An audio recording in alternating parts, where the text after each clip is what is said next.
3, 2, 1, rodando.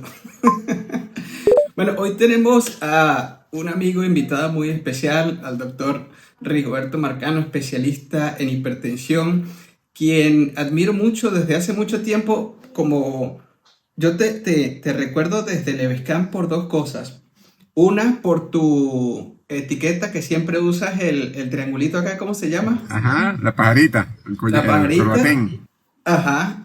Y lo segundo por lo tecnológico, porque yo estaba con la idea de poner hace tiempo una página web y no, Rigoberto se encarga de la de Fispeveni, de la de Vescani, la de todo, y lo ponía con efectos y todo, y siempre me quedó esa grata imagen tuya. Y luego cuando fui a Caracas y te conocí, pues excelente persona, fue maravilloso. Y cuando empecé a grabar los videos en Prodi, yo no sé si fuimos más o menos al mismo tiempo o tal vez ya tú habías empezado, pero yo empecé a ver tus videos porque yo no usaba Instagram y me encanta el estilo tan original y solamente tuyo que tienes cuando te paras frente a la cámara y tienes tu bata y estás con tu, como dicen el médico aristotélico, muy bien parado. A mí, yo no, yo estoy relajado aquí, lo único que me falta es un tatuaje, una cosa que me sale, yo tengo otro estilo. Más para los chamos ahí, pero, y siempre fundamentado en evidencia científica, hablando de todo lo que tiene la evidencia científica y cómo ha crecido tu canal. Y en estos días he prestado mucha atención a la gran pasión que le tienes al tema de la hipertensión. Entonces, bueno, gracias por aceptar la invitación y que conversemos un ratico de hipertensión. Oye, para mí es un placer atender esta entrevista. Realmente me enorgullece que me tomes en cuenta para esto. Y realmente yo he ido pasando por muchas etapas. Yo empecé con el tema de las páginas web por allá por el año 2000, quizás antes, pero Wow. ya la página principal mía, que es medicinapreventiva.info, la tengo desde el año 2000. Y antes ya había empezado con el tema de las páginas web, pero no tenía un dominio propio para eso, ¿no? Y he ido pasando por varias etapas donde primero generaba contenido escrito, básicamente escrito para la página.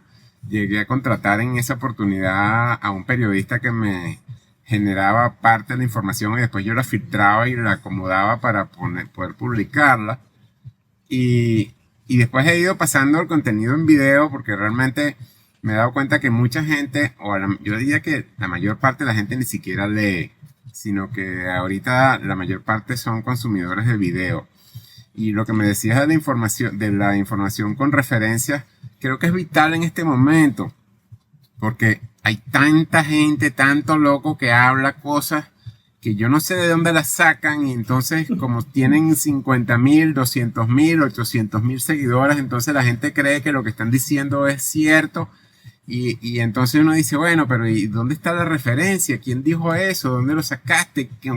No, eso no es que a mí se me ocurrió y entonces, oye, sí, mira, voy a decir que es tal cosa para llamar la atención y después de ahí se agarra una cantidad de gente, un mensaje que no es correcto, ¿no? Hoy en la mañana alguien me preguntaba en privado que un cardiólogo le había dicho a su hijo que no hiciera ejercicios de la cintura para arriba porque eso inflamaba el corazón. Y le digo, mano, ¿de Caramba. dónde sacó ese cardiólogo eso? Porque eso no está en la pauta. Seguramente no se leyó la pauta que acaba de publicar la American Heart en el año 2023. Entonces, y así como eso, realmente son locuras que se van diciendo y creo que nosotros los médicos tenemos la obligación de aclarar y de orientar a la gente para que haga las cosas como es debido, porque realmente es una locura. Si a Sí. mí se me ocurre decir una cosa que se me ocurrió simplemente y publico eso, una de las cosas que yo le digo a la gente es que a mí se me caería la cara de vergüenza en uno de estos congresos que me consigo a muchos colegas que me ven en las redes y entonces me dirían, mira, este es el loco que dice tal cosa. Es decir, hermano, Claro. yo creo que yo no pudiera ir a ninguno de esos eventos inventando tanta pendejera y tanta cosa en las redes, pues que si la zanahoria, que si el jugo de la zanahoria, que si la concha del ajo, que si la raspadura de la pepa del aguacate. ¿De dónde sacan eso? Es decir, Demasiada hay algunas, creatividad. sí, no, hay Demasiada algunas cosas, creatividad. Sí, demasiada creatividad. Hay algunas cosas que sí tienen evidencia. Yo particularmente no creía en el tema del ajo para la hipertensión.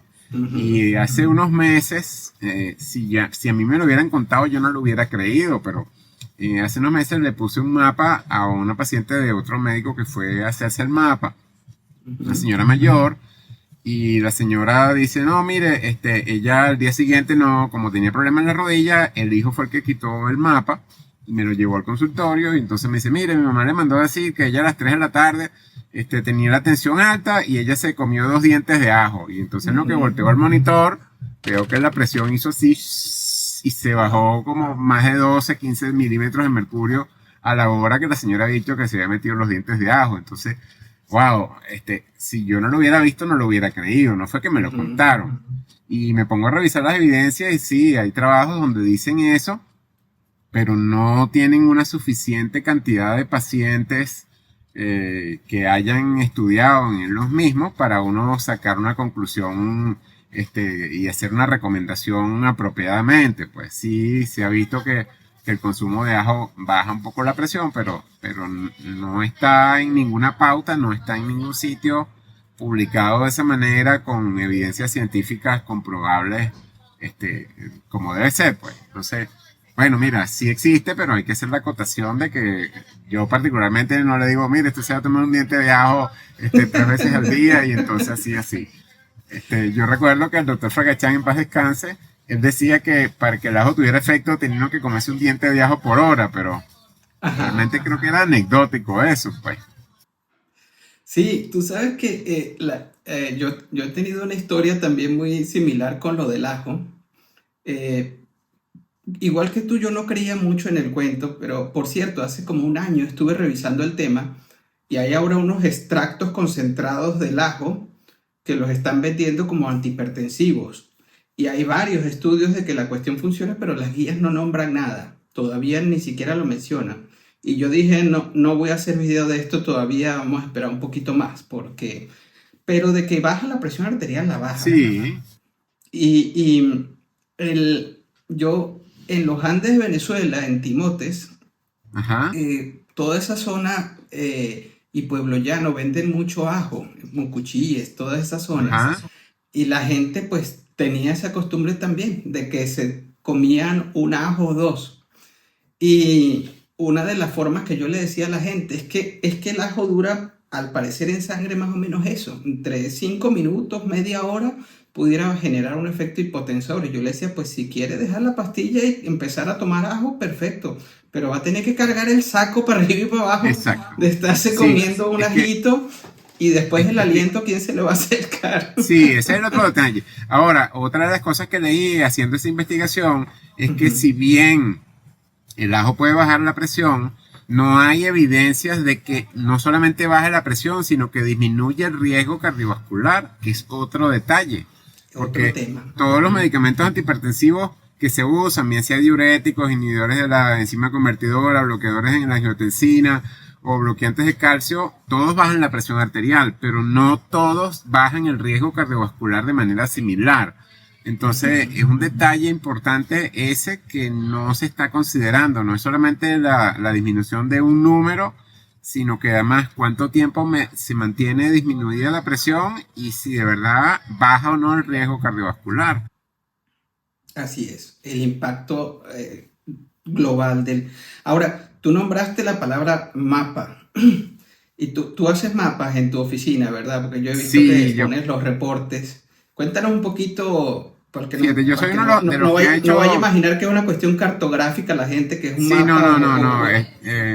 A mí siempre me ha llamado la atención este tema tecnológico, ¿no? Y Ujú, siempre he pensado que hay que cuantificar este tema de la presión arterial, porque igual que con la glicemia, la gente se toma la atención en la mañana o se hace la medición de la glicemia en la mañana y ya si eso está bien, muchos consideran que el resto del día está bien. Y muchas veces, diría yo que quizás hasta la mayoría de las veces no es así. ujú. Entonces hay que tener una manera de uno saber si la presión está bien durante las 24 horas, porque no es lo mismo que esté bien en la mañana, pero en el resto del día no esté bien y uno no se entera, como decía el dicho aquel, el ojo que no ve, en corazón que no siente, pero en este caso creo que se siente, ¿no? Entonces yo empecé a hacer mapa por allá muy lejos, yo diría que hace más de 10, 15 años, cuando empezaron a llegar los primeros monitores aquí, que estaba la primera norma del doctor Hernández. Todavía no había nada publicado y yo le pedí la autorización en uno de estos congresos que hubo para sacarla, y creo que en la página mía fue donde primero salió esa norma de hipertensión a nivel nacional, por lo menos, ¿no? Y después salió la segunda norma y empecé a usar diferentes equipos. Quizás los primeros que usé, que eran los primeros que se vendían aquí, eran unos chillers que eran duales, es decir, tenían un microfonito y tenían el sistema oscilométrico. Y entonces supuestamente era la maravilla, y después se ha visto que quizás no eran la mejor opción, porque el tema del microfonito no era no fue tan bueno como se pensaba inicialmente, ¿no? Pero sí, definitivamente estoy haciendo mapas hace muchos años. Es importante que al principio la gente no lo tomaba en cuenta.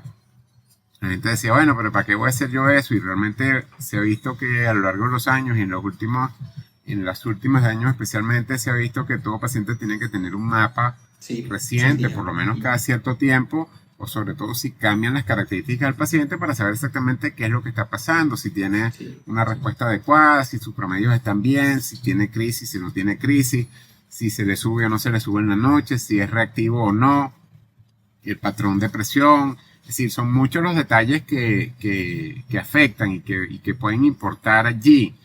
Y muchas veces la gente que hace mapa, quizás como que a pesar de que está la norma, quizás y a pesar de que en todos los congresos, tanto de medicina interna como de cardiología, se hacen talleres de mapa, como que hace falta estandarizar un poco más el asunto. Y a veces uno recibe mapas que entonces no reportan todo lo que deben reportar, y uno se queda como, bueno, ¿y esto qué le pasó? Que está mocho, que esto no me reportaron todo lo que yo acostumbro reportar. Y entonces no es solamente el promedio sistólico, el promedio diastólico, el promedio de 24 horas, el promedio diurno, el promedio nocturno, sino que también están las cargas de presión, está la variabilidad, y uno tiene que ver ese gráfico, que muchas veces ni siquiera lo imprimen y no se lo dan al paciente cuando le hacen el informe, donde está la variación de la presión arterial en las 24 horas. Y muchas veces el promedio no te dice qué ha pasado, porque bien un promedio puede tener muchos picos muy altos y el promedio estar cercano a lo normal, pero cuando tú ves la imagen de la gráfica, te das cuenta que ese promedio no te está diciendo la realidad del paciente. Exacto. Y muchas veces tiene cifras tan altas como de 180, 190, 200 de presión sistólica, y de presión diastólica puede estar alrededor de 90, 100, y de repente baja un poco más. Y entonces cuando hacen el promedio te da bien. Pero si tú te vas a la gráfica, te das cuenta que ese paciente no está nada bien respecto del promedio. Es decir, no es nada más el promedio. De promedio no se vive. Y tanto los patrones como cuando desciende o no desciende en la noche, cuando es estos patrones non-dipper o patrón riser, es terrible cuando a una persona se le sube la presión arterial, más bien cuando va a dormir, que al contrario debería bajarle. Exacto. Un 10-15%. Sí, eso es muy importante. Ahora, ¿cómo le explicas tú a la gente en tu consultorio qué es un mapa y por qué se lo tiene que poner? Fíjate, yo, como dice mi mamá, yo creo que era mi papá que decía esto, se le mete el piojo en la cabeza. Es decir, es un dicho muy popular, ¿no? Yo le digo, mire, esto hace esto, se obtiene esta información en el momento que uno usa el equipo, y el aparato le va a registrar todas sus presiones desde hoy hasta mañana a las 24 horas. Y después vamos a obtener un gráfico que va a decir cómo está su presión, si está bien, si no está bien, si se sale de lo normal, qué es lo que hay con respecto a su presión arterial, y de esa manera podemos saber si está controlado o no. Y hago algo que yo no sé si mucha gente hace, que es que en el momento que el paciente está entregando el equipo, yo conecto el equipo a la computadora, saco la información y le muestro un pantallazo y le muestro las cifras, si están, la gráfica esta que tiene mi equipo, donde están las cifras en verde o en rojo, que es el que uso yo, y le muestro de una vez, le digo, mire, este es lo que dio, a mí me falta todavía analizarlo, pero esto es lo que está dando el equipo. Si está todo en rojo, si está todo en verde, si es un mixto allí de rojo y verde. Pero bueno, eso tranquiliza o preocupa al paciente dependiendo de los resultados, porque el paciente es muy visual. Sí, sí. Aquí se tiene la costumbre que hacen un mapa y que le entregan el resultado a los 7, a los 8 días, a los 12 días. Le digo, bueno, si el paciente está controlado, no hay mayor problema. Claro, pero claro. Si un paciente no está controlado, ¿cómo dejas tú ese paciente 12 días, 8 días? Es decir, te haces un mapa y entonces tienes que esperar una semana que reporten ese mapa y después ir a la consulta del médico para que... Sí, entonces te estás pasando por lo menos 2 semanas mínimo y muchas veces si el paciente tiene cifras elevadas, realmente es preocupante, pues. Sí. No, no es el deber ser. Además, eso uno no tarda tanto reportando un mapa. Si uno Realmente sigue es un muy buen rápido, ¿no? protocolo, sí. Sí, yo acostumbro recibir el mapa, lo leo en el momento, le muestro ese pantallazo inicial de manera que tenga una idea de qué está pasando con sus cifras al paciente cuando lo devuelve. Y informa a final del día, y a final del día le estoy enviando por PDF al paciente el resultado, de manera que vaya con su médico si es un paciente de otro médico.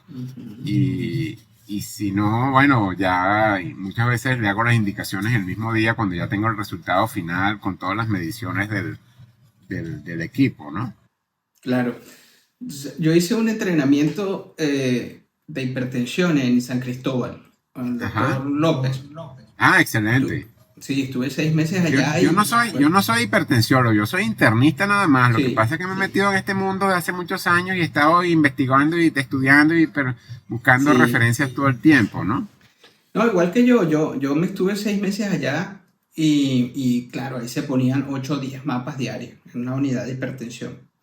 Y uno reportaba mucho y el doctor López pues es simplemente fenomenal en ese tema de la hipertensión de los mapas, entonces aprendí demasiado. Y luego me compré, para mi unidad, me compré 2 mapas y recuerdo un día se lo puse a una paciente muy delgada. Y a pesar de que le pusimos el de un brazalete el pequeño, se le tendía a caer. Y yo le dije, bueno, mira, ten cuidado, le hicimos los ajustes. Y la paciente me llega al otro día cuando se lo va a quitar con el brazalete en la muñeca como una pulsera. Así que venía caminando. Y yo, ay Dios mío, eso no, ¿cómo crees que le va a servir? No, claro. Y yo vengo y se lo quito 98% de las mediciones perfectas. Y yo le digo, ¿y cómo hacías si se te caía? Dice, no, cuando yo veía que prendía me lo subía. Y listo. La gente Sí, se las ingenia, ¿no? se la ingenia y le salió muy bien. No hubo que repetírselo, ¿no? El mapa es fundamental. Y tú sabes que en esa zona, en los Andes, allá encontramos mucha hipertensión enmascarada. Ajá. Especialmente asociada al consumo de chimó. Y ese fue un artículo pequeño que publicamos y pareciera, la discusión que tuvimos con el doctor López era que el chimó, por el tabaco que contiene, hacía un enmascaramiento de la presión arterial, sobre todo por el hecho de que mucha gente consumía el chimó antes de entrar a la consulta. Y cuando entran a la consulta hay una normalización del valor de presión arterial y le enmascaraban una hipertensión. Entonces, ¿qué hicimos? Hicimos un trabajo poniéndoles mapas a la gente y nos dimos cuenta de que se observaba cierto grado de enmascaramiento en la gente que consumía chimó, el tabaco ese. No sé si, bueno, ahorita estará de moda también en Caracas, porque creo que llegó a todos lados el chimó, que se lo ponen más o menos. Sí, uno a veces lo ve, pero otra de las cosas que son muy frecuentes diría yo que es el tema de la gente que te dice, no, es que mi hipertensión es emocional, no, es que mi mamá tiene hipertensión emotiva. Y uno le dice, bueno, ¿y a ella le han hecho mapa? No, no le han hecho ningún mapa. Y entonces, ¿cómo sabes si es emotivo o no? Realmente eso está muy ligado al tema del captopril sublingual y anterior a eso al tema de la nifedipina sublingual, que afortunadamente ya pasó de moda, ¿no? Sí. Yo estaba en el hospital cuando se puso de moda el tema de la nifedipina sublingual, que era el Adalá sublingual que venía, el Adalá en cápsula. Y la gente lo pinchaba con una agujita y le vaciaba la cápsula debajo de la lengua, ¿no? En esa época, te estoy hablando de años 90, 91, una de las tesis de grado de medicina interna, me acuerdo, fue el uso del captopril sublingual para las crisis hipertensivas. Estaba el doctor Fragachano en la unidad de hipertensión y estaba una doctora que estaba allí en esa época, que es la doctora Ketty. No sé si llegaste a saber de ella. No. Ella hizo un trabajo con respecto a la sublingual en esa oportunidad. Y se usó por mucho tiempo. El asunto es que entiendo que produce y llegaba a producir disminuciones tan importantes que podía llegar a ser fenómenos isquémicos tanto miocárdicos como cerebrales, y realmente entonces era un verdadero problema. Afortunadamente no eran tan frecuentes esos episodios de isquemia y se usó mucho tiempo. Yo las veces que usé la nifedipina sublingual nunca tuve un proceso isquémico con ningún paciente, afortunadamente. Pero igual reportan con el captopril, aunque con menos frecuencia. Entonces, la gente está tan arraigado el tema del uso del medicamento sublingual, sí, que es bien difícil sacárselo de la cabeza, no solamente a muchos médicos, sino incluso a muchísimos pacientes.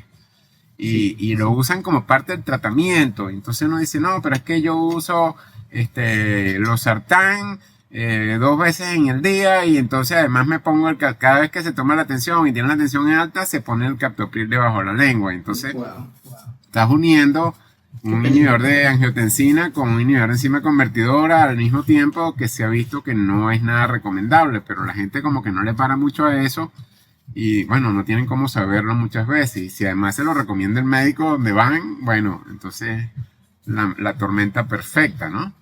Sí. Creo que también tenemos que estar bien equipados, y además hay que tener un poco de paciencia con esos pacientes. Primero identificar si es una emergencia o si es una urgencia hipertensiva, y dependiendo de eso ver cómo se resuelve, ¿no? Pero la gente como que se angustia mucho solamente por el tema de que se le sube la tensión sin más ninguna otra cosa y sin saber si es cuál de las dos situaciones, inmediatamente se pone el captopril debajo de la lengua, ¿no? Exacto. Y exactamente a ese punto era el que te iba a preguntar sobre qué es primero, el huevo o la gallina, en el sentido de que la persona siente un dolor de cabeza. Usualmente ese es el trigger, ese es el disparador.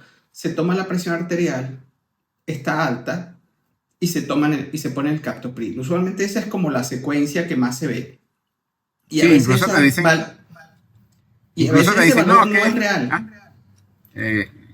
Realmente es difícil saberlo, pero muchas veces te dicen, no, pero es que yo sé cuando se me sube la tensión, porque es que cuando me duele la cabeza la tengo alta. Ajá, y si no te duele la cabeza también la pudieras tener alta. ¿Tú te has hecho un mapa? No. Ah, bueno, ¿y cómo sabes tú que en el resto del día no tienes la tensión alta? Probablemente la tienes alta y en el momento que te duele la cabeza la tienes más alta. Pero realmente es muy difícil saber eso, ¿no? Exactamente. Y ese es el punto clave, y yo creo que una de las lecciones importantes de esto es que el mapa es una herramienta tan espectacular que permite responder todas esas preguntas, ¿no? Y no es algo complejo, o sea, simplemente te vas a poner el aparato, te vas a tu casa, haces las cosas que tengas que hacer, si estás en la oficina, si estás haciendo en tus cosas, vas y duermes con el aparato, no te puedes bañar por un día, es lo único, y después al otro día llegas y te lo quitas y te responde tantas preguntas, ¿no? La información es muy valiosa, realmente la información es muy valiosa. La molestia, que realmente es fastidiosísimo el tema de que uno le estén tomando la atención las 24 horas, realmente es fastidioso, pero realmente la información es tan valiosa que realmente merece la pena, ¿no? Yo tengo una anécdota de eso, de un paciente mío que le puse el mapa y él se fue manejando para su casa, pero entonces él no usaba aire acondicionado, sino que llevaba el brazo encima de la puerta del carro. Y entonces llegó, él me cuenta que él iba cerca del semáforo de la Plaza Venezuela y estaba parado en su semáforo y casualmente en ese sitio el aparato empezó a funcionar y le pegó un susto porque pensó que era que lo estaban atracando. También otra anécdota es con una paciente que vino a hacerse el mapa porque le habían conseguido la tensión alta. Lo trae el día siguiente y entonces le digo, señor, ¿y qué está haciendo usted a las 4 de la tarde? Me dice, ay doctor, yo iba en la moto con mi marido. Le digo, señora, no se monte en esa moto más porque le va a dar una vaina. Pico como de 200 milímetros de mercurio cuando iba en la moto con el marido, ¿no? Entonces, realmente hay situaciones durante las 24 horas que estresan mucho, que suben la presión arterial y que muchas veces hay que contextualizar qué es lo que está sucediendo y en qué momento y qué fue lo que pasó con respecto al resto del día, ¿no? Sí, eso es una herramienta espectacular con los mapas. Cuando uno le pide al paciente, anota si sentiste algo raro, si hubo una actividad extraña, si no pudiste dormir. A mí me parece eso súper interesante. La anécdota que yo tengo así es con mi papá, porque claro, yo le ponía a mi papá el mapa cada rato y era muy cómico porque él se congelaba cuando empezaba a moverse. Podía estar caminando y de repente tú lo veías y era que lo estaba midiendo. Entonces ya al rato, yo al principio sería que le dio una ACV o algo así porque se quedaba quieto y no se movía, pero no, era que como yo le dije, quédate quieto cuando te empiece a sonar, quedaba... Yo le digo a la gente que, bueno, pueden hacer toda su vida diaria normal, excepto que no muevan el brazo. Es decir, pueden hacer completamente todo, pero que no muevan el brazo mientras está tomando la presión para que no haya error y para que el aparato no vuelva otra vez a tomar la presión y a subir la presión. Sí, sí, porque te regaña el aparato. O sea, si te estás moviendo mucho, él intenta varias veces y te aprieta. Y cada vez aprieta más duro, ¿no? Cada vez aprieta más duro. Fíjate que con el tema del mapa y ahora con el tema de la inteligencia artificial, no sé si tú has hecho algo de eso. Yo me tomé la molestia de una de las inteligencias artificiales que uso, tomé todos los datos de un paciente y le dije a la inteligencia artificial, con estos datos de un paciente de tal edad, genérame el reporte con las consideraciones diagnósticas y las recomendaciones terapéuticas. Y el informe que me dio se parece bastante a lo que yo hago. Sí. Y muchísimo más rápido. Realmente en cuestión de... Pero tú dices que como ChatGPT o algo así. Sí, yo uso Perplexity como inteligencia artificial y le puse los datos y el informe que me generó realmente es un informe muy parecido a las recomendaciones que yo hago y todo, muchísimo más rápido, además. Claro, qué bien. Hay algunas que están limitadas por el tema de la salud, el tema de Bing, por ejemplo, la inteligencia artificial de Microsoft. Inicialmente la empecé a usar para muchos de los contenidos que yo estaba usando y de unos meses para acá la bloquearon. Entonces lo que decía, mira, porque me gusta que me den las referencias, ¿no? Sí. Y de unos meses para acá, ese es un contenido médico, le sugerimos contactar a su médico. Entonces no la pude seguir utilizando. Pero lo que tienes que darle la vuelta. Cámbiale un poquito la pregunta. Estoy usando la de Perplexity y esa me trae todas las referencias y de ahí de las referencias agarro todos los demás artículos más recientes, ¿no? Yo no he usado esa Perplexity. Yo uso ChatGPT, por supuesto, Bing y el de Google nuevo, lo estoy probando Bard. Bard. Sí, son los tres que uso. Pero me pasó también eso que tú dices, que a veces te dice esto es algo médico y lo que hago es que le cambio y le digo, mira, esto es para tal cosa, para una tarea, y ahí te lo da, te lo suelta. Si uno le voltea un poquito la pregunta, cuando él te bloquea por alguna forma, tú le cambias un poquito, es que estoy usando esto para mi escuela porque estoy estudiando medicina y necesito esta información. Y él te lo da. Pero sí me pasó ese tipo de cosas. No, nosotros acá no estamos usando, digamos, para investigación eso, pero José Medina Hinojosa, que trabajaba en la Mayo Clinic, y él es de Valencia, de Maracay, José, ellos tienen varios trabajos muy bonitos con electrocardiograma y la capacidad de predecir falla cardíaca como insuficiencia cardíaca y diferentes tipos de alteraciones cardíacas que normalmente no los ve uno en el electro. Y es impresionante la capacidad que tienen de predecir esos eventos. Entonces, sí, hay muchos elementos. Ojalá eso se vuelva lo más común posible. Sin embargo, a pesar de todo eso, lo más fácil, entre comillas, es tomarse la pastillita de la tensión y es súper positivo y 2/3 o más, casi 3/4 de la gente a nivel mundial no se la están tomando como deben o simplemente no saben. Eh, ¿Cómo está el tema y cómo ves tú el tema de la adherencia al tratamiento? Porque eso es un punto clave, sobre todo teniendo en cuenta los costos y la escasez que pudiera haber en algunos casos de algún medicamento.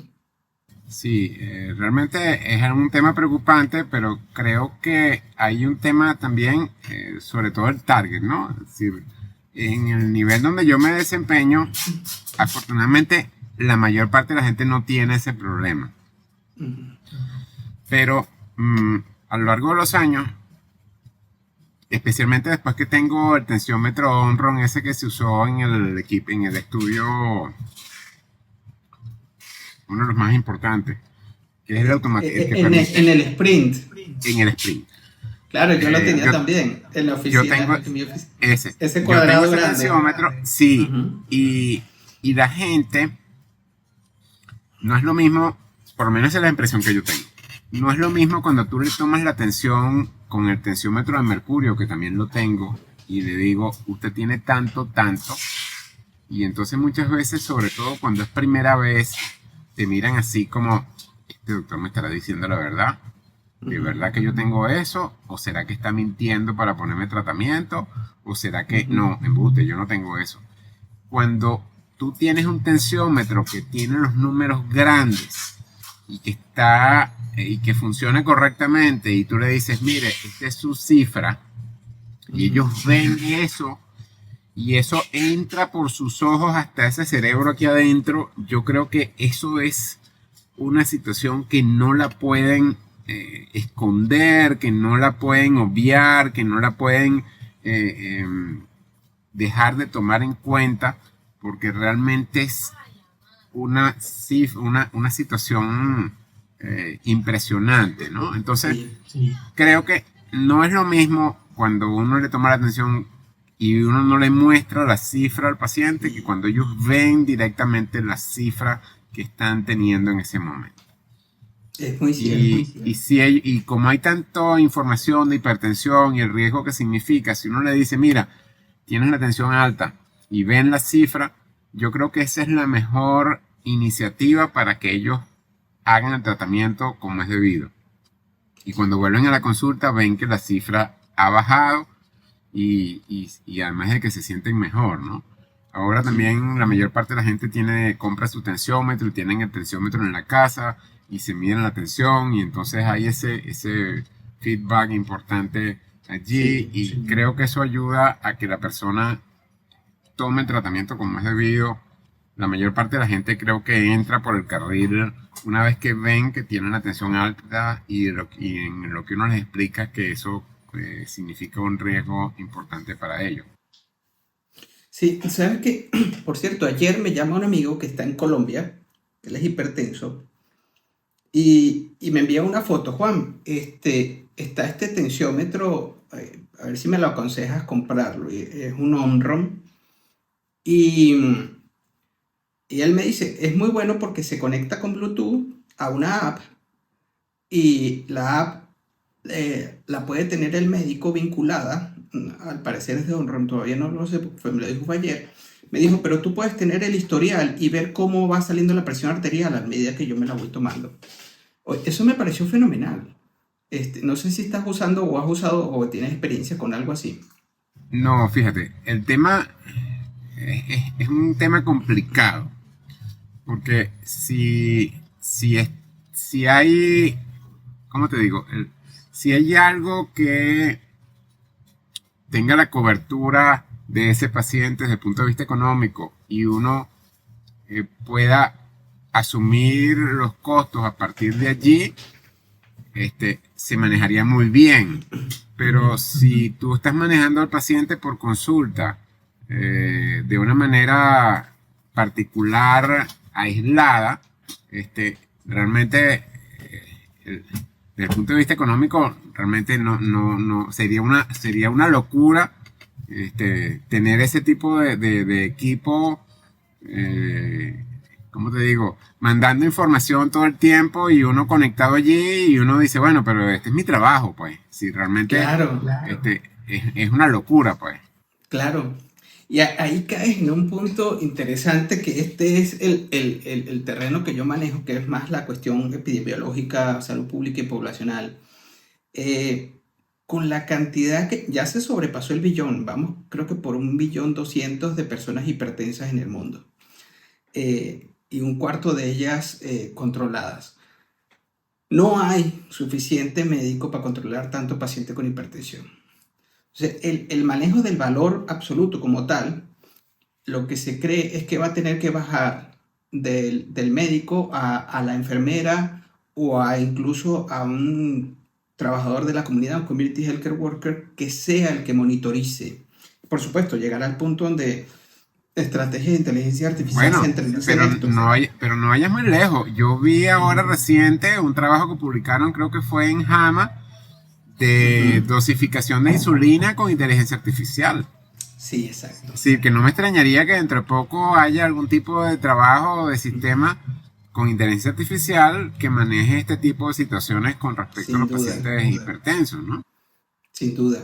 Tú sabes que ahorita estamos corriendo un gran de Harvard en Mérida, eh, de control de la presión arterial en una comunidad. Hicimos entre septiembre a diciembre un censo de la comunidad, registramos 400 personas con hipertensión, les dimos un algoritmo simplificado para el manejo de la presión arterial. Los que lo detectaron fueron trabajadores de la comunidad, que los entrenamos y los certificamos con las guías estas de toma de presión arterial de la PAHO, de la OPS, perdón, en español. Y ahora estamos ya en el control, donde el trabajador de la comunidad va a la casa, porque tiene los datos del paciente que está hipertenso, y va y le toma la presión arterial en la casa, y este trabajador de la comunidad se vuelve el intermediario entre ese y el médico. Entonces, cuando el médico llega a su horario de trabajo, que es un médico de la comunidad que contratamos para eso, le dice, mira, fulano de tal está así, así, asado, según el algoritmo hay que ajustarle esto, así, así, asado, ¿está usted de acuerdo? Sí, Claro, es que dale tiene que play. haber algún tipo de financiamiento de ese tipo de trabajo, porque si no es Sí, una locura. Si tú estás las 24 horas recibiendo información de un paciente que solamente lo viste no, de forma particular, realmente es una locura, pues. no, porque esto es atención primaria. Claro, Esto es servicio, esto es lo que deberían ser los ambulatorios. exacto. Y que a nivel mundial, pues son contados con una mano los países que están haciendo bien atención primaria. Pero se supone que tiene que bajar a ese nivel, y lo que estamos haciendo es que el paciente que no está controlado, tiene algún problema o múltiples comorbilidades, ese lo mandamos al especialista, que en este caso serías tú, por ejemplo, que el del centro de la comunidad te tendría que enviar al manejo especializado para que se le haga el mapa y se le haga todo esto. Este, pero bueno, la idea, ese tipo de intervenciones ha demostrado ser efectiva en Argentina y Colombia con unos trials randomizados que hicieron. La pregunta a nosotros es si es implementable en el contexto venezolano. Eso es lo que estamos tratando de responder. So, bueno, hasta ahora va rodando bien. El, Sí, el, quizás aquí el problema inicial, o sobre todo en los últimos años, era la falta de medicamentos. Ahora el problema yo diría que es la falta de dinero para comprar todos los medicamentos que se sí, necesitan. Y sí, realmente hay gente que le está pasando muy mal en el sentido de que no tienen suficiente dinero ni siquiera para comer. sí. Y realmente es complicado, pues. Y el otro, porque el problema es un problema súper complejo. Nosotros tuvimos reunión con el representante de la OPS para Venezuela, y hablaban de que Venezuela no está dentro de la lista de medicamentos que se le venden a precios súper bajitos por deuda que hay con las Por la deuda. farmacéuticas. Sí, entonces, pues eso hace que a la gente le llegue más tarde. Aquí donde yo estoy, como todo el mundo está asegurado, es obligatorio, perdón, es, es obligatorio estar asegurado. Si te sale hipertensión, te dan los medicamentos de última generación por 3 meses y a los 3 meses tienes que venir a buscarlos. Y la gente no paga nada. Entonces es una bendición eso. Y con todo y eso, la tasa de control es 34%. Porque es un problema poblacional que tiene que ser de atención primaria. Tiene que haber un sistema de atención primaria que controle. Darle los medicamentos 3 meses ayuda, pero no solo eso. Es complejo Sí, la situación, es muy interesante. sí, realmente es complicado. Tú nombraste algo muy importante y que es la crisis hipertensiva, la urgencia hipertensiva, ya un poquito más a nivel de lo que es el médico de emergencia. ¿Qué consejo le das tú al médico de emergencia para cuando le llega un paciente poder discernir si lo que tiene es una crisis, una emergencia y el protocolo que debe establecer en base a eso? Claro, el asunto es estar allí en el área de la emergencia, ¿no? Es decir, manejar el paciente que llega con bien la emergencia o la urgencia hipertensiva, con el que llega infartado, con el que llega con el ACV, con el que llega con el tiro, con el que llega con todo lo demás que está mezclado allí, ¿no?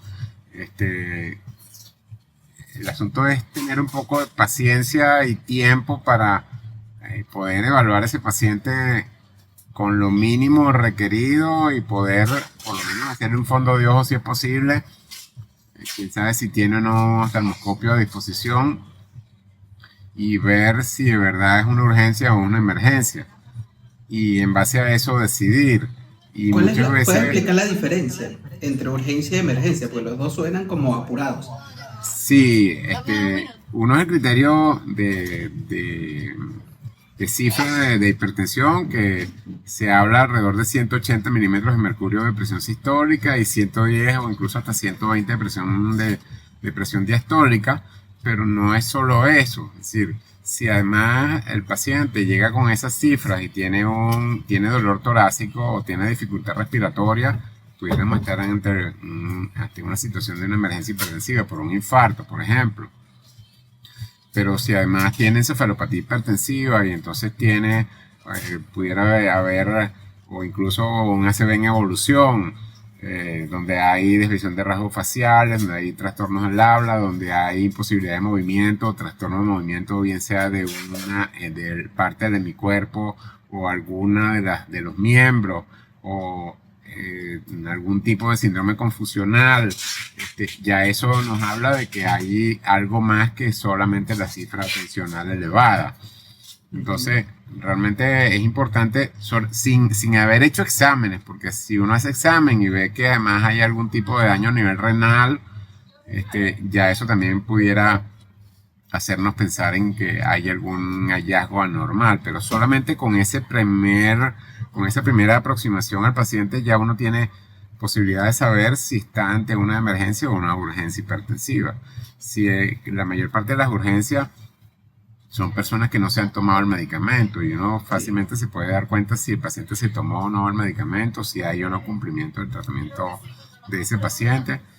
Y muchas veces con reiniciar el tratamiento es más que suficiente, porque esa hipertensión crónica que venía manejando, que quizás no tenía 200, pero tenía 190 de manera crónica en los últimos días, a lo mejor los síntomas, el dolor de cabeza que se hizo más intenso, sea solamente por esa elevación extra de la presión arterial en los últimos días. Y si tienes tiempo y tienes lugar donde dejarlo unos 20 minutos más y chequearlo de manera automática, bien, pero uno no puede criticar al médico que está en la emergencia con 4, 5, 6, 7, 10 o quién sabe cuántos más pacientes simultáneos que están con cantidad de cosas y el médico lo que quiere es salir rápido de él para que desocupe el cubículo y pueda meter a otro que quizás venga más grave, ¿no? Entonces no es criticable y no es de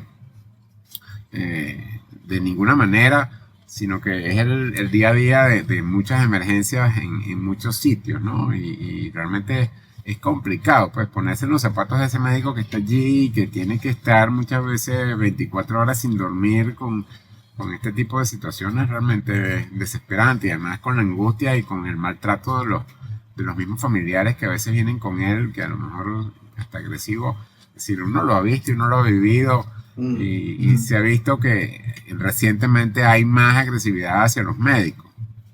En mi época, cuando yo estaba en el rural, que era uno de los sitios más graves, yo simplemente bajaba al piso inferior y llamaba a la Guardia Nacional. Y llegaba a la Guardia Nacional y tranquilizaba a todo el mundo y pues yo volví a subir.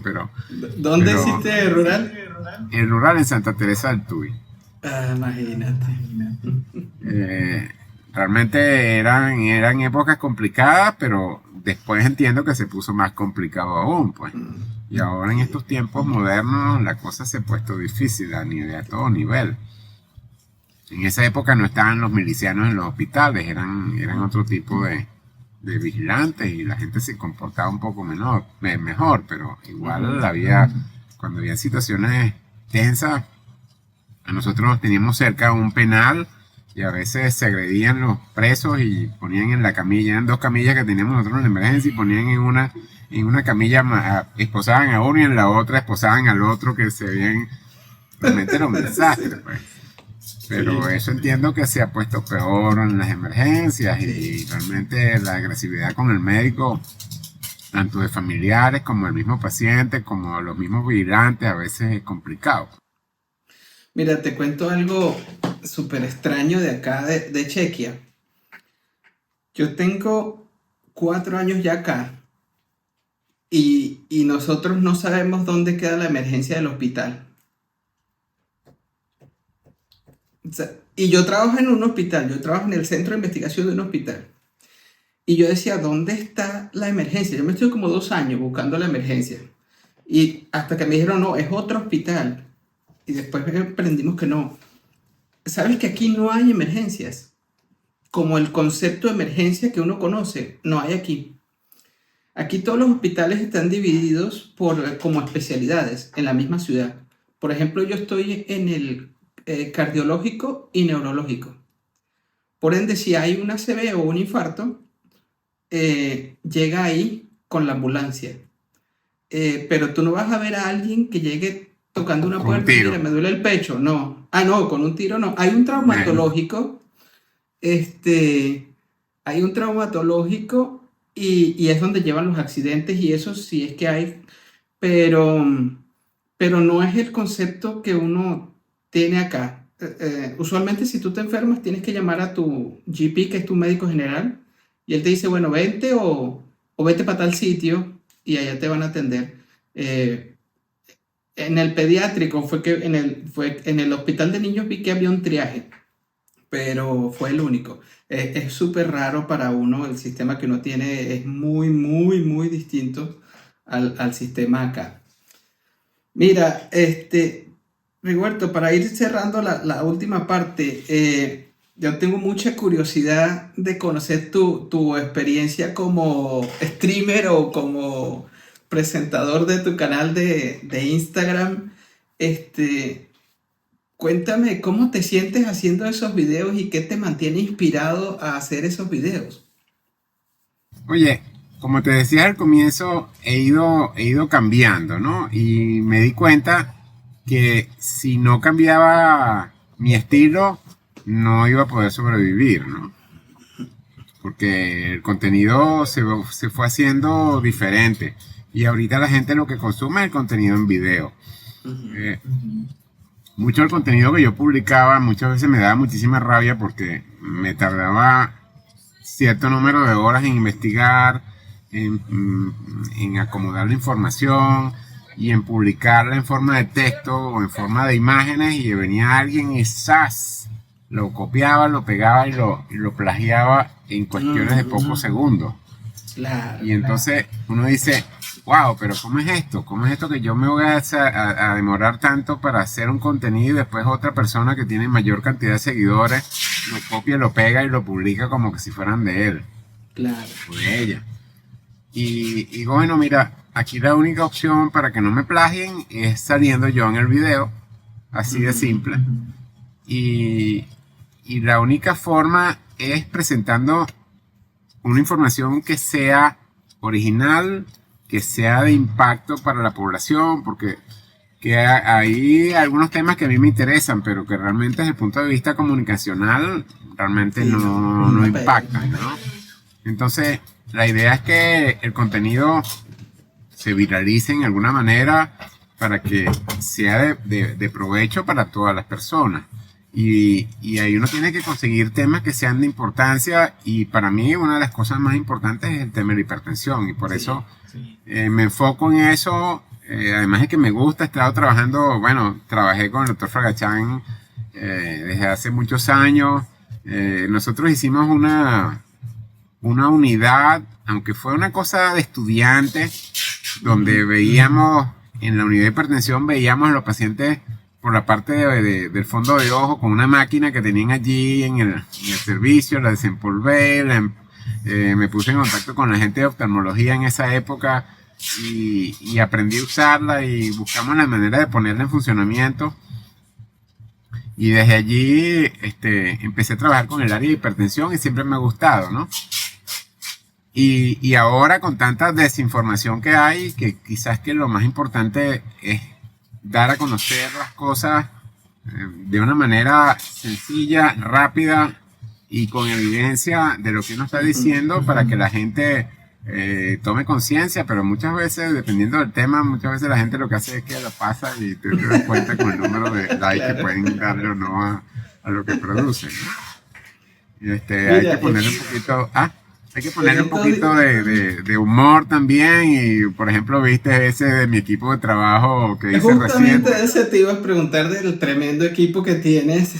Y bueno, un poco de humor que Cuéntame. uno le mete al asunto para que también Claro. no sea solamente muerte, ACV y hipertensión, ¿no? Sí, no, no, y que la cosa sea divertida. Cuéntame de qué tuviste que aprender para hacer esos videos, en el Bueno, sentido fíjate, técnico de las cosas que debes aprender a manejar.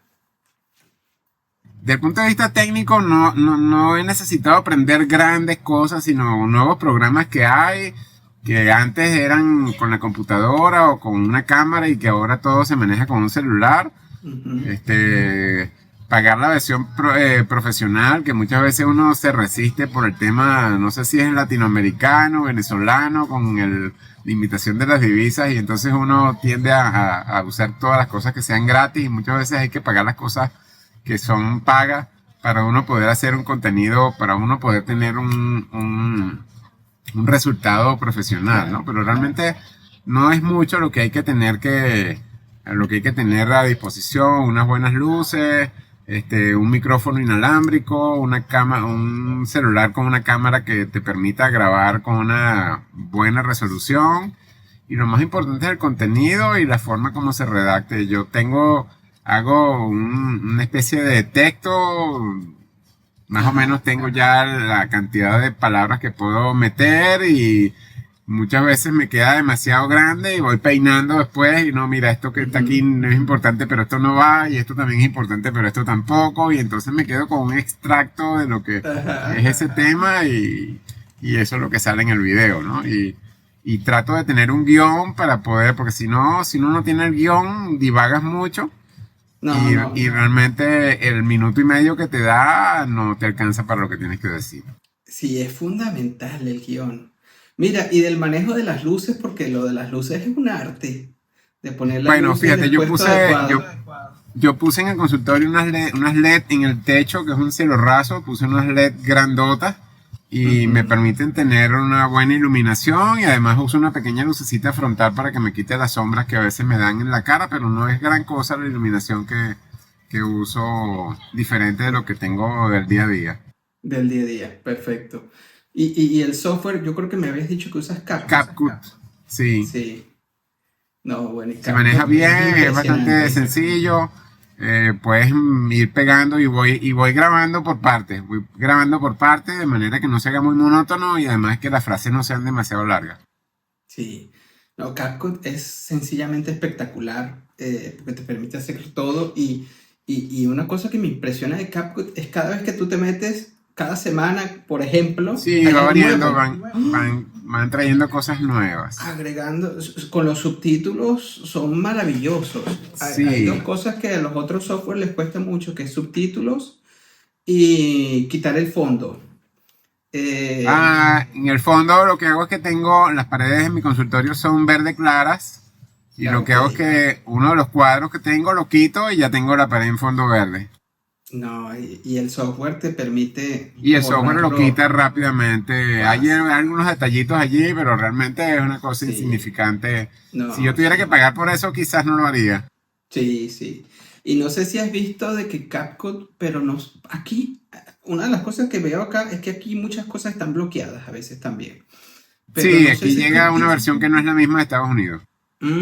Porque A ellos ya pesar de que tienen. tengo una versión paga, la versión de acá no es la misma de Estados Unidos. Sí, porque no sé si tienes esto que ahora tú le pones el prompt de qué quieres decir y ahora tienes un avatar que es una persona y dice todo perfecto. Sí, Eh, hay uno donde, pero ese es pago, ¿no? Entonces, mm, es un tema de ir sumando costos que de repente, ok. realmente se pone cuesta arriba. Pues, es decir, Sí, el servicio es pago, lo puedes hacer, pero si yo lo puedo hacer y lo hago yo mismo, ¿para qué voy a pagar un, un avatar que diga lo mismo que yo? Pues, sí, no, por no, el es súper momento gracioso. no Yo, necesito yo, pagarlo. yo no le he visto todavía como la utilidad a ello, pero parece chistoso cuando uno lo ve. Mire, y los comentarios de la gente, ¿qué tal han sido? ¿Cómo ha sido Depende, la... sí, depende del tema. Hay temas que hay mayor cantidad de preguntas, de comentarios, hay otros que la gente simplemente te agradece, muchas gracias por el contenido, oye, qué bien, excelente, hay otros que sí te preguntan cosas. También depende de qué tanto respondas. Yo habitualmente tiendo a no responder de una manera de hacer indicaciones precisas, porque muchas veces la gente dice, no, yo tomo los sartán tanto y tomo nifedipina o tomo lodipina y entonces ¿qué debo hacer? Le digo, no, mire, disculpe, pero Esa tiene consulta? que consultar con su médico, pues yo no acostumbro a hacer indicaciones de medicamentos por las redes sociales. Y es complicado porque a veces se meten otros médicos y entonces opinan y uno dice, bueno, pero ¿quién te dio vela en este entierro para que tú te pongas a tratar a los pacientes que me están haciendo las preguntas a mí? Es decir, es una cosa complicada, ¿no? Entonces tú generas el contenido, entonces se meten otros a decir, no, haga tal, y digo, mano, pero espérate, ya va, ¿quién te dijo a ti que? Eso es demasiada ganas de pasar consulta. Sí, entonces Meterse en dices, tu... wow, pero Contestarle al de los otros. ahí Ay, no, no, no, no, no. me siguen tanto médicos como pacientes, a pesar de que el contenido Sí. está orientado a pacientes, hay muchos médicos que me siguen y sobre todo Ujú, en los congresos, tengo un bonito feedback de ujú. muchos colegas que entonces me saludan, me dan feedback positivo y es muy agradable, ¿no? Y le digo, mira, pero Sí. escribe, porque si tú no escribes, si tú me lo dices ahorita nada más es muy agradable, pero es importante que tú me lo manifiestes, porque eso ayuda a que la cuenta crezca y a que el contenido se multiplique un poco más. Sí, sí, Pero eso. Pero sí me he fijado que te sigue mucho médico porque cuando uno sigue a alguien dice tal, sigue esta cuenta y eso, entonces, sí, sí. eso es Y muy es, bueno. y, Eso. y es muy, muy gratificante, muy agradable el asunto, ¿no? Yo inicialmente me habían dicho lo del dedito y entonces estaba tratando de bloquear un poco el uso del dedo y estaba viendo a ver la posibilidad de hacer un curso de oratoria. De- porque Sí, señalas. sí. Ah, sí, tú Y hay siempre haces alguna gente esto. que no le, sí, hay alguna gente que no le gusta, pero entonces dije, bueno, pero he visto otros que de otros países que también señalan, que gesticulan con fuerza. Y digo, bueno, pero es que esta es mi marca, Esa es tu marca, últimamente. exacto. Es decir, porque tengo que variar si eso es lo que yo estoy haciendo y eso le gusta a la gente. Claro. Entonces dije, no, yo no voy a hacer ningún curso. Por lo menos en este momento, creo que voy a seguir con mi dedito Sí, por lo y menos con mi no por eso. corbatín, que es mi marca de persona, ¿no? Mira, ¿hasta qué punto te consideras un influencer? No, nada que ver. Es decir, Bueno, es muy gratificante el hecho de que te reconozcan. Fíjate que antier cuando me estaba haciendo la prueba de esfuerzo, la señora que me estaba poniendo los electrodos, que ujú, es la técnico cardiopulmonar, me dice, ¿usted se trabaja en alguna parte? Porque no me parece que yo lo he visto en alguna parte. En una Y novela. hay gente que tú vas al supermercado, vas a la farmacia y entonces se te quedan mirando así como que será, no será. Este, No, yo le decía a los amigos y aquí a mi esposa María que posiblemente uno se empieza a consagrar como influencer cuando empiezas a recibir hate comments, comentarios así todo, ¿te bueno, ha pasado? sí, no, afortunadamente no son muchos los comentarios en ese sentido, casi todos son comentarios favorables. Uno que otro. Ayer alguien comentaba, por ejemplo, cuando hablaba de por qué no usar el captopril, entonces decía, no, pero es que usted está con la farmacéutica, porque usted no explicó que para qué. Entonces le digo, señor, pero yo lo que estoy respondiendo a la pregunta que hice al comienzo. Yo hice una pregunta de Claro, si era o no correcto usar el captopril. Estoy claro, respondiendo esa pregunta y en el minuto y medio no me da chance de hablar de más ninguna otra cosa.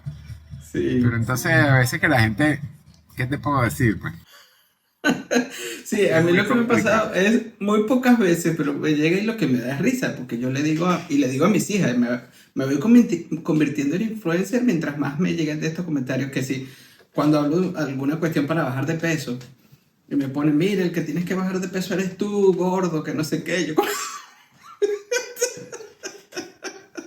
Bueno, gracias. eso es inevitable. Eso es inevitable. Y lo que sí llega son gente que te refuta, eh, con un tono como un poquito como que si estuvieran molestos, pero a la vez hacen una pregunta, entonces yo contesto y vuelven a refutar algo y me doy cuenta que esa gente no te sigue.